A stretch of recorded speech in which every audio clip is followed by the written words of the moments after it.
Welcome to the 2021 Mid-Atlantic Fiber Association Conference Fashion Show and Exhibit. When the decision was made to hold a virtual conference, we needed to rethink many of the components of the conference, including the fashion show and exhibit. Thinking outside the box meant developing a concept to combine pre-taped modeling videos with additional photos of the garments and accessories in progress. Luckily, most of the participants were willing and had the technology to accept the challenge of creating a modeling video. Since 2020 was certainly no walk in the park, participants were asked to try to use a park or a backyard as a backdrop for their videos. Hopefully today's walk in the park, with all the colors of spring, will put the difficult year we all experienced in the past and allow us to look to a brighter future. You will be amazed by the inspiration, creativity, and craftsmanship that went into creating each item. We would like to thank Harmony Weavers Guild, celebrating their 50th anniversary, for sponsoring this event. In addition, we want to thank Hand Weavers Guild of America and the Complex Weavers for their generous support of the awards. The winners of both of these awards will be announced during the show. Finally, we would like to thank Ellen Turner for creating the wonderful ribbon for the Viewer's Choice Award. This award is selected by participants at the conference. Now let's lower the lights and begin our 2021 fashion show and exhibit.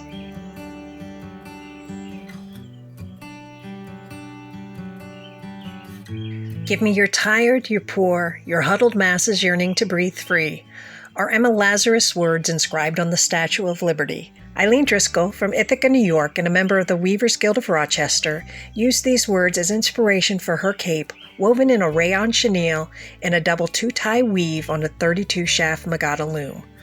Although the statue, a gift from France, was meant to symbolize democracy and freedom and the abolition of slavery, it became a welcoming figure to immigrants arriving in the United States. The cape was originally woven for the immigrants massed at our border, but in the last year, I Cant Breathe has become a rallying cry for the Black Lives Matter movement, and COVID-19 has restricted our breathing and our freedom to move, making the cape even more meaningful. Thank you, Eileen, for showing us how weaving can make a statement.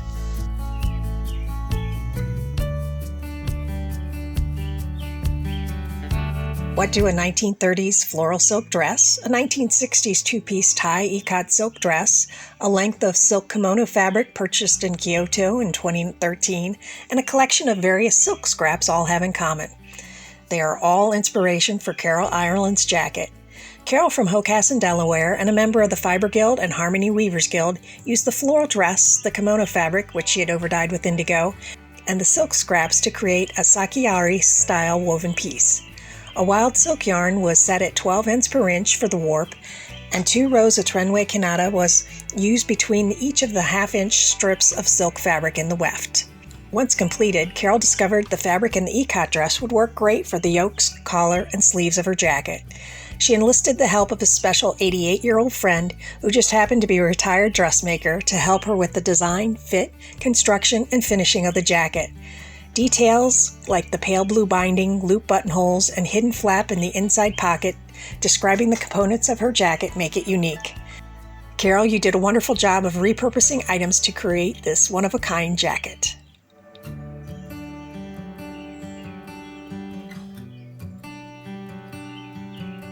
For Darryl Lancaster from Lincoln Park, New Jersey, and one of our MAFA instructors, winter is a time to dye mixed skeins of wools, mohairs, and other protein fibers in a crock pot using acid dyes. By spring, she has lots of skeins, and it's time to figure out what to do with all of them. A twill weave dish towel with multiple colors and hand-woven magazine and created by Linda Getman provided inspiration for this woven fabric. Weaving software allowed Darryl to figure out the stripe layout based on the careful calculations of how much yarn was in each skein of the 11 different wool and mohair yarns used for the coat. Lucky for Darryl, she has created some wonderful patterns to use with her hand-woven fabrics. This coat is based on her 400 swing coat pattern with elements from her tunic patterns for the hood and inseam buttonholes. Darryl used a silk sari lining and shoulder epaulets of a commercial wool boucle fabric to complete her coat. I think Darryl's winter floral swing coat will now be our inspiration for many future projects.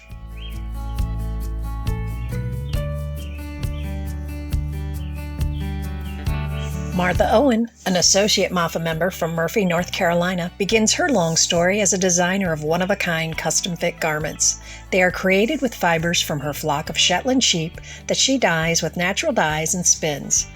During a time of personal strife, including the loss of her brother, Martha decided it was time to make a garment for herself. She found inspiration in Michael Pearson's book Traditional Knitting, Aaron, Fair Isle, and Fisher Gansey's.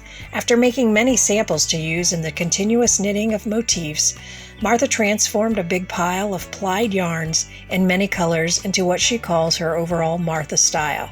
To make the yarns, Martha carded the dyed wools on a drum carder and spun them woolen at her spinning wheel. The sweater jacket was knit circularly so she could always see the motif or pattern. Button bands were picked up and knitted sideways. Then button loops were created using a more firmly spun yarn, and quirky round Bakelite buttons were added. Finally, this story is ready to tell. Thanks for sharing your story, Martha.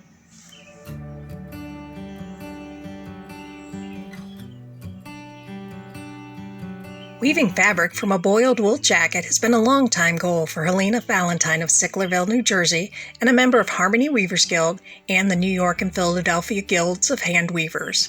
While exploring deflected double weave, she was intrigued with the way that the design morphed when felted. Helena realized the resulting fabric would be perfect for her boiled wool jacket. Using an original draft, the fabric is a 16-shaft deflected double weave in 4 colors of 220 worsted wool.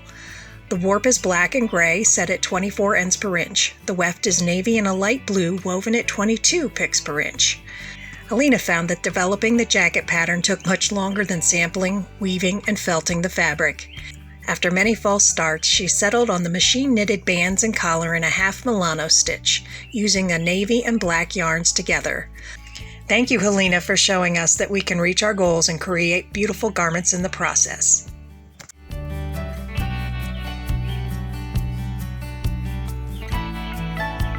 The pandemic affected all of us differently. For Patricia White from Ewing, New Jersey, and a member of the Hand Weavers of Bucks County, during the pandemic, she had the urge to go back to some old garments and remnants to see if any of them talked to her, and a few did. They found themselves together because of similar materials and colors that called out to be used together. The collection of fabrics were woven with Harrisville tweed singles or Harrisville 2-ply Shetland yarn set at 12 ends per inch. The patterns for the fabric were all a 4-shaft pointed twill with different treadling variations. With enough fabric to create a coat, the design process started on the floor where the fabrics remained for a time while Patricia sorted through some ideas. Some design decisions were easier than others. The standing collar just made sense, while the sleeves, on the other hand, took more experimenting. The end result is this wonderful color block coat. Patricia, I'm guessing that you have inspired some of us to check out our stashes of unused hand-woven fabric and remnants to see if any of them talk to us.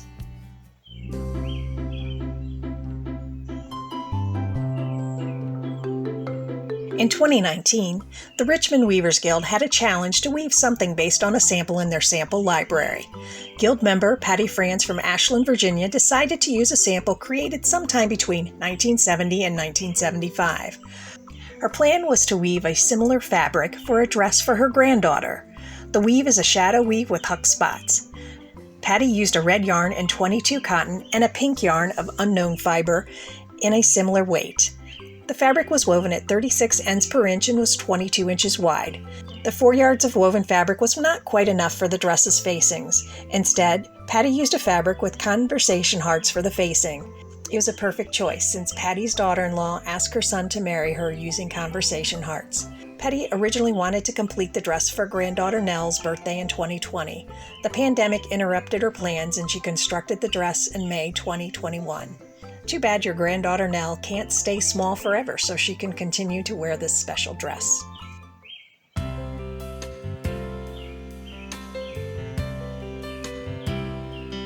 The starting point for the woven fabric in this dress was April Mann's tunic from the Baldesholf tapestry, one of the earliest known surviving tapestries from Norway. Deborah Lawson from Hagerstown, Maryland, one of our instructors, and a member of the Central Pennsylvania Guild of Hand Weavers and Weavers Roundtable, took the general pattern structure and derived a more modern fabric that in the end reminded her of hills and waves. Deborah's goal was to interpret the original source in a way that would result in a wearable garment. The dress is constructed from fabric with a 4-color parallel weave structure. The yarns are hand-dyed 32 silk set at 48 ends per inch. The variations in color create a watercolor effect. The garment design is original, using a sloper to get the size and the drape at the neckline correct. The black flower on one shoulder is also original, using bias-cut black commercial satin and a drapey black lace trim. Thank you, Deborah, for showing us that inspiration can come from anywhere, including an 800-year-old tapestry.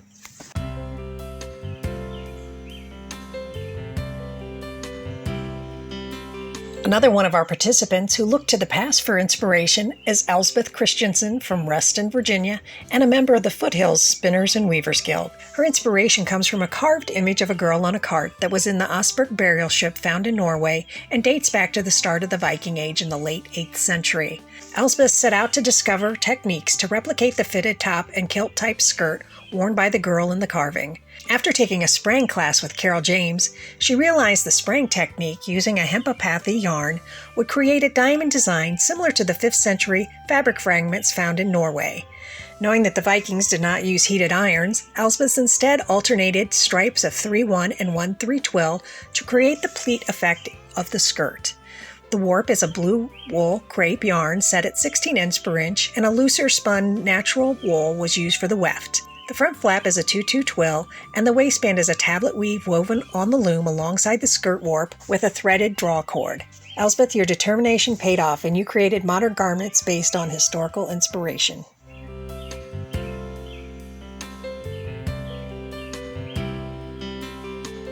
In the late summer of 2019, associate member Shelly Cohen from Independence, Missouri, made her first attempts at natural dyeing. She used some Knit Pick Simply Cotton fingering weight yarns and Queen Anne's lace flower stems and red onion skins for the dye bath. Next, she dipped the yarn into the dye bath, watching it emerge hours later, a lovely chartreuse.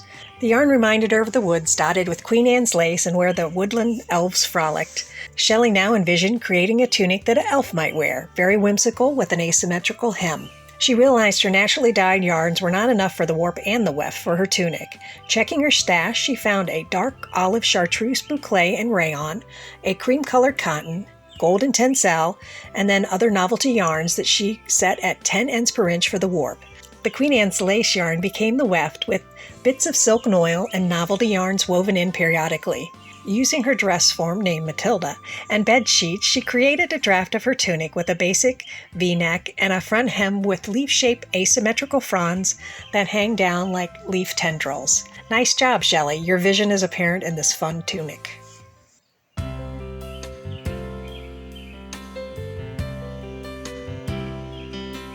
Sandy Petty from Kilmarnock, Virginia, and a member of the Tavern Spinners and Weavers Guild and the Williamsburg Spinners and Weavers Guild, enjoys the challenge of taking what she calls troublesome yarns from her stash and creating a pleasing end product. She relies on her weaving, designing, and garment construction experiences to make this a reality. Like much of her weaving and garment design, this tunic was a progression. It started with Sandy's go-to Strickler pattern, stripes on a straight twill, which she modified the draft to place the stripes further apart. She then came into possession of a large cone of weak 8-2 black cotton and decided to use it doubled for the stripes. Sandy started without a plan for an end use, other than it would be a garment, so she put on a long warp. The section of clasp weft was woven when she became bored, but she realized there was possibilities that it could add interest for the garment design. Sandy thinks this was a decision that really makes the tunic special. We agree, Sandy. You created a striking tunic from your troublesome yarns.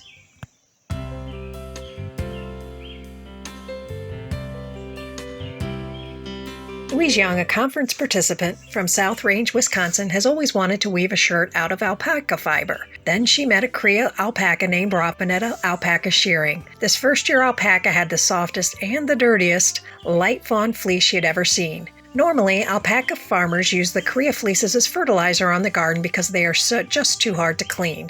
But Louise sweet-talked them into giving her Robin's fleece. Because of his name, she dyed the warp yarn robin egg blue using a traditional indigo sigvat.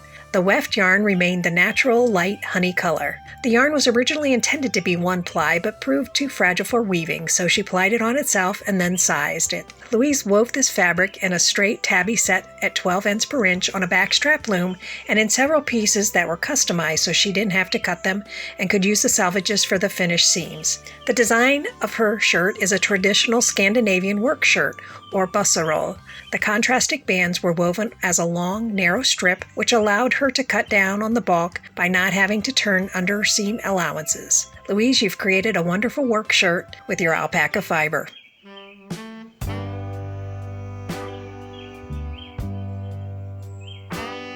Cindy Connor of Ashland, Virginia, and a member of the Central Virginia Fiber Arts Guild, Clotho's Hand Spinners, and the Richmond Weavers Guild, found the perfect time to model her vest while the flax was blooming. The linen vest is made from flax that she grew and processed, including retted, broke, scrutched, and hackled, and then spun into linen yarn. Knowing various factors can affect the color of the linen, such as the different plantings and being processed differently, Cindy carefully handled all the flax for side one the same way. She dyed some with her homegrown Japanese indigo and used it for every other warp yarn. The rest is the natural color. Wanting to avoid commercial fabric, Cindy wove the fabric for the lining from more of her own linen, left over from other projects, and knowing that the colors might be different. This reversible vest is Cindy's own design, allowing her to use panels of fabric woven at 12 inches wide on the loom to minimize waste. She used a gelatin sizing on her hand-spun yarn for the warp, which was set at 24 ends per inch in plain weave. The end result was a lovely two-sided vest, one side more uniform in color as the formal side, and a fun side with the variations in color.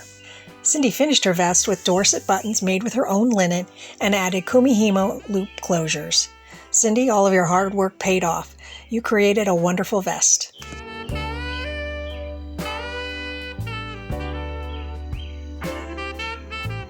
While focusing on completing his PhD, Alex LeClaire, an associate member from Camden, Wyoming, Delaware, was looking for an occasional distraction. Enter the Livestock Conservancy's Shave 'em to Save 'em campaign supporting endangered breeds. For this project, Alex chose wool from the critically endangered Santa Cruz species of sheep. Using Lancet dye and inspired by a balanced color wheel mix of green, Bordeaux, red, and accented by yellow-orange, Alex dyed and transformed the wool roving first. The fiber was spun into worsted singles and three-plied into the resulting yarn. The handspun became the stripes in the warp. The remaining green wool warp yarn came from his stash, along with the dark charcoal wool and silk blend used for the weft. The plain weave fabric was woven on a rigid heddle loom. Silk fabric was then shibori dyed using the same colors to create a matching lining for the cap and vest. The silk was then overdyed with leftover Lancet green dye mixed with a little of the orange yellow to create the overall blend. Alex altered freesewing.org patterns for his waistcoat and cap. Alex, the end result is a great use of the Santa Cruz wool.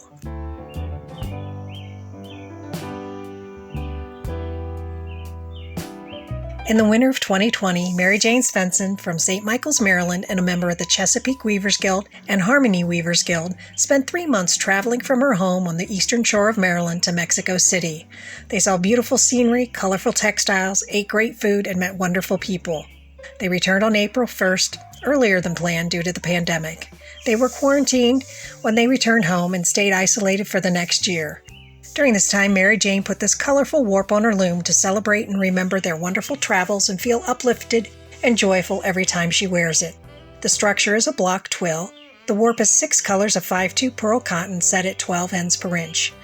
The weft is cordyline, a 50-50 cotton linen yarn that is soft spun with occasional tufts that add texture. Mary Jane created the original vest pattern using cochineal pattern design software. The lining was a vintage piece of silk that was overdyed to match. The vest is completed with a large silver button she found at a show in Santa Fe, New Mexico, and the beads were purchased in Page, Arizona. What a special way to remember your travels, Mary Jane.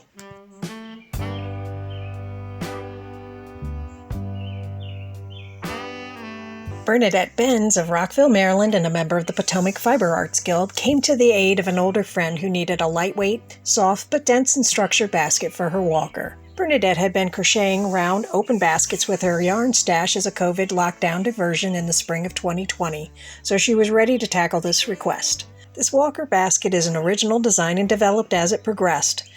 It was made mostly of leftovers of gray acrylic yarns with 2 strands together, and mainly in a single crochet to yield a dense fabric. The buttons allowed it to be attached and removed for the back bar of the walker. What a great way to help a friend, Bernadette.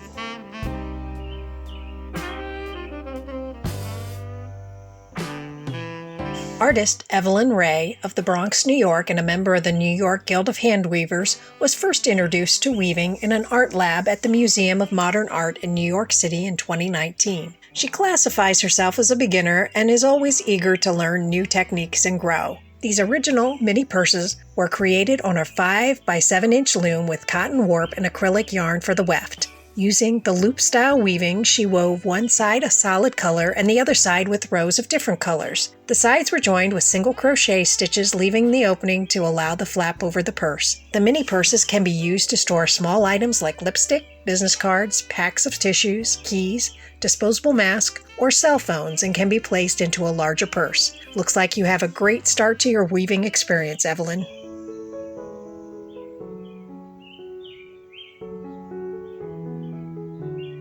Annette Devitt from Pedricktown, New Jersey, and a member of the Third Star Fiber Artists Guild, found inspiration in a warp dyeing class she took with Catherine Weber at the 2017 MAFA conference. Since then, she's been primarily dyeing warps for scarves, but expanded to shawls during the pandemic. The warp for this shawl was first dyed as a backup warp for a commission which requested gold and yellow on the ends and blue in the middle. Since the warp was not used for that commission, it was overdyed to make deeper orange-yellow on the ends and add areas of green and purple to the blue section. The shawl is woven in an 8-shaft twill and is made out of a combination of 10 different cotton and rayon yarns for the warp. Some are textured, and there's a combination of mercerized and unmercerized cottons. The shawl was set at 24 ends per inch and woven with a navy 10-2 cotton for the weft. We hope many of you will also find inspiration in your classes this week.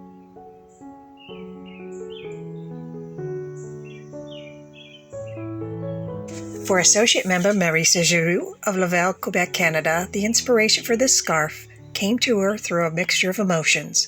Some were clear and some were blurred. The combination of structure of the weave and the variations in the dyed warp make this effect possible in Marissa's scarf. Distinct patterning appears when the lighter color weft interacts with the areas of blue in the 10-2 pearl cotton used in the warp. The structure is blurred in areas where the whites in the warp intersect with the pink and white cotton yarns that were used together in the weft. The result is a very pretty scarf that would look great with a denim coat. Thanks for sharing your vision, Marissa.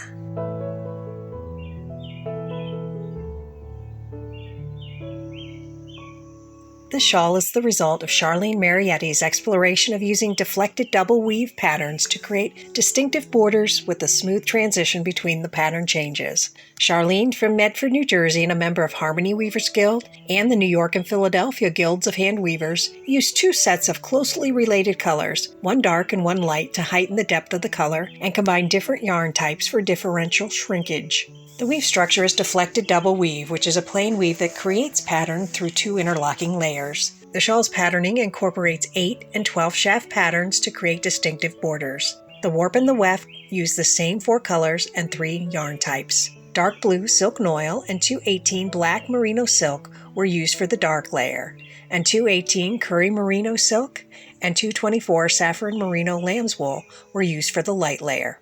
The warp was set at 24 ends per inch, and there were 22 to 24 picks per inch. Charlene, your deflected double weave exploration resulted in a beautiful shawl.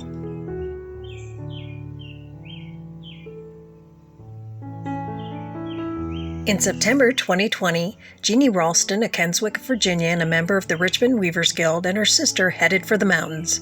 They walked 278 miles from Massachusetts to Canada on the long trail of Vermont.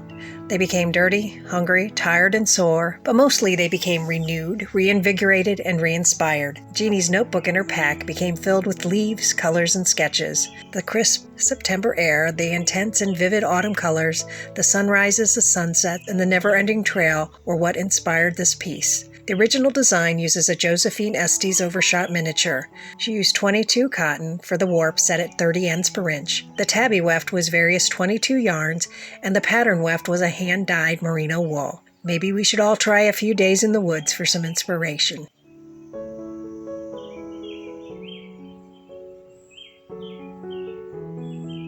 Having a digital jacquard loom allowed Hae-Shun Ri of Arlington, Virginia, and a member of the Potomac Fiber Arts Guild to create intricate figurative motifs in her shawl. She found inspiration in the fall season, incorporating chrysanthemums and ginkgo leaves into her design. The shawl is a double weave, with one side showing the ginkgo leaves and the other side the chrysanthemums. The shawl has silk yarn set at 45 ends per inch for the warp. A mixture of merino wool and alpaca was used for the weft. What a beautiful combination of colors and motifs, Hae-Shun.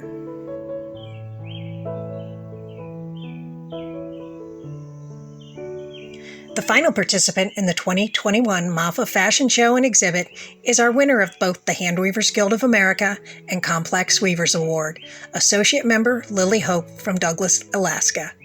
She created a set of what she calls ancestral indigenous protectors using Chilkat weaving techniques based on the ceremonial blankets which have documented the history of the Northwest Coast for hundreds of years.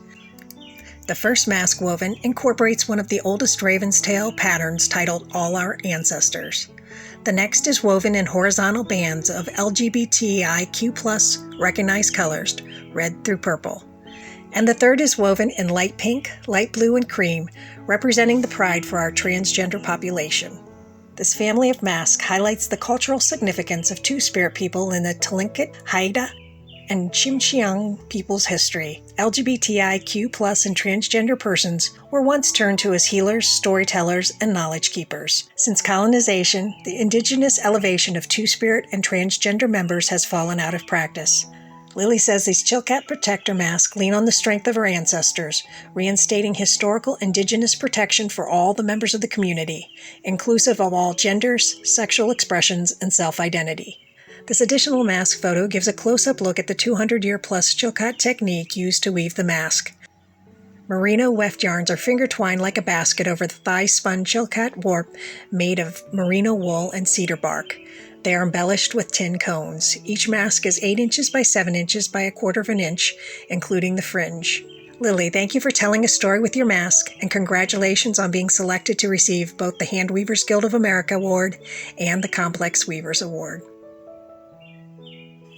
Thank you for joining us this year for the 2021 Mid-Atlantic Fiber Association Conference Fashion Show and Exhibit. We look forward to seeing you in 2023.